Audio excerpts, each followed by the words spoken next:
So today what we're going to do is a preliminary test to see how crossbows perform against brush. Now this first test, we have a tree that's in a horizontal position, so the brush is oriented in a horizontal position, and we're going to see what kind of deflection we get. I hear a lot of people talk about the percentage of crossbow bolts and arrows from bow and arrows that actually go through and penetrate brush. Now we're looking at this from an SHTF standpoint, where we're talking about combat archery, not hunting.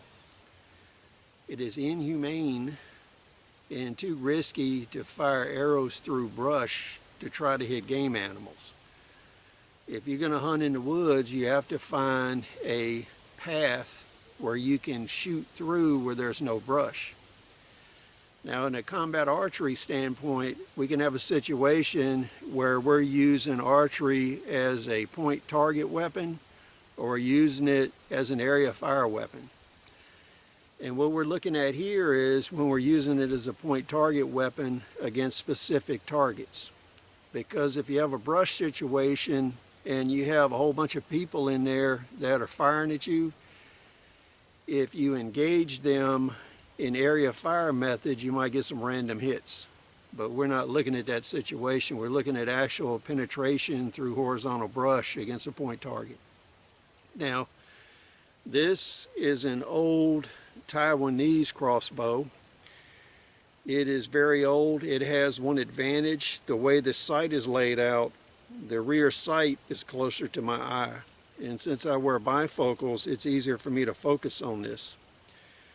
A lot of the Barnett crossbows and the current Chinese and Taiwanese crossbows you see on Amazon, this front sight blade will be up here, and I find that it's much harder for me to focus on it.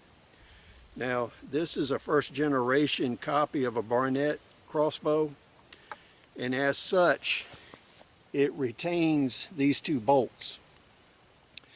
Now when you're looking on Amazon today for the $100 and $150 crossbows, some of them have the threads for these bolts, some do not. The purpose of this is to use a goat's foot cocking handle.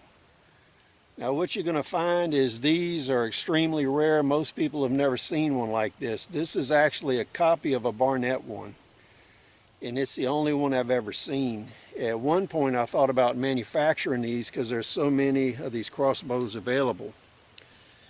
Now on modern Amazon crossbows, about half of them will have the threads, but they don't come with these bolts, and they don't offer the goat's foot cocking handle anymore. So what we're going to do is use this. Since this is a poor man's weapon, we're looking at the hobo commando philosophy, where we're using what we have, and we're using this as a force multiplier. If you have people that you don't have weapons for, they can use crossbows. If they're in a country or a state or a city where they can't have weapons, they can have crossbows.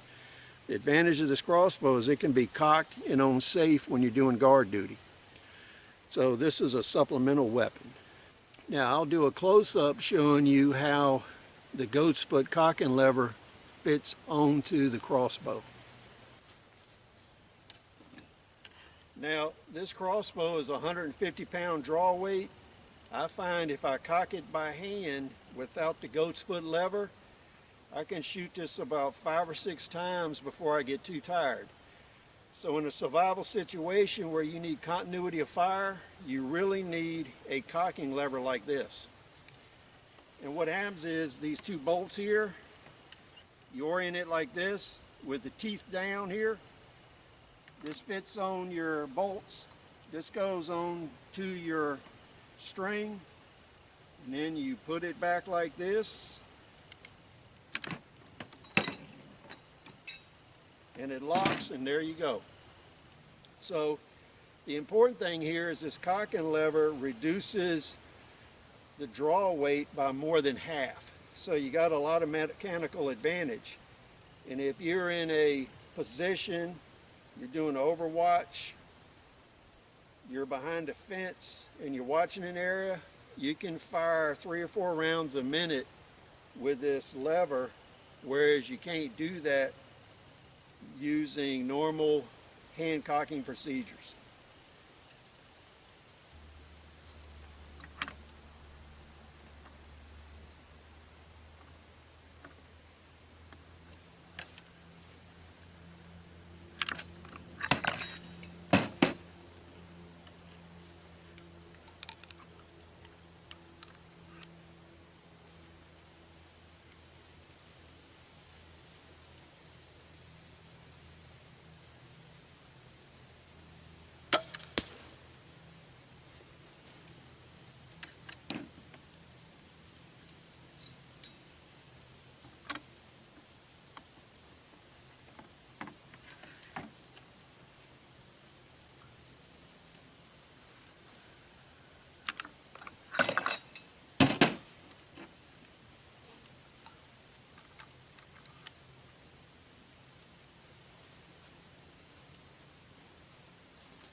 So what's interesting is the crossbow did much better going through the horizontal brush where this tree fell down than I thought it would.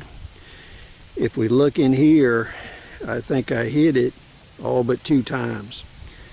And I have to look at the footage to see if it fell down before I fired the last shot. Now, right now I see one hit over here in the fence. I see one hit down here in the fence post. That one, I don't know if it glanced off the side or it ricocheted off of something. And I'm going to look around to see if I can find the last one to see where it went.